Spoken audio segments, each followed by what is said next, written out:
Cambiamo ancora argomento. Gli ambasciatori della cultura della città scaligera, Verona, si sono ritrovati ancora una volta alla mensa apostolica di Giorgio Gioco per festeggiare un altro libro, il 16° di una lunga e fortunata serie, come ci dice Carlo Della Corte in questo servizio.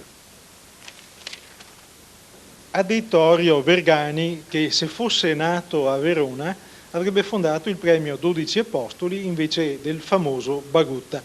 Quest'anno i 12 Apostoli, giunto alla 16ª edizione, è toccato a uno degli apostoli perlomeno più fedeli, che è Cesare Marchi, per un libro che ha avuto un grande successo, 210.000 copie, almeno fino a questo momento, Impariamo l'italiano, edito da Rizzoli. Cesare Marchi è veronese e quindi doppiamente giusto che sia premiato, e perché è veronese e perché è uno che ha divulgato, diciamo, la grammatica, ha lanciato un pochino, anzi ha fatto sì che finalmente la gente incomincia a parlare veramente l'italiano.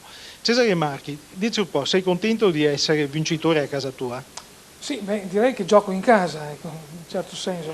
Mi fa molto piacere perché i premi, c'è chi dice che i premi sono inutili, secondo me sono inutili a chi non li vince, perché sono una iniezione di coramina. Per chi fa questo mestiere della penna un premio è sempre un incoraggiamento e quindi ha una sua utilità. Quest'anno c'è stato un mutamento di formula, il premio è stato sponsorizzato dall'Associazione Piccola Industria e ha posto gli occhi sul sottoscritto e, con mia sorpresa e letizia.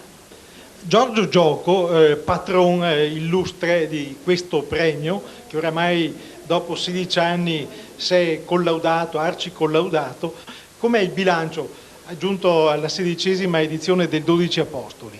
Questi 16 anni possono sembrare anche lunghi, quasi un'eternità, per noi sono passati in un baleno, passando da Nanta Salvalaggio a Zucconi, Pietro Bianchi, Costa, Nino Vascon, Gianni Brera. Guarda, mi sembra ieri che abbiamo premiato Nanta Salvalaggio. Quest'ultima edizione com'è andata? Io direi, guarda, che se oggi è stata una giornata piovosa, questa sera qui al 12 Apostoli col Cesare Marchi è stato un sole.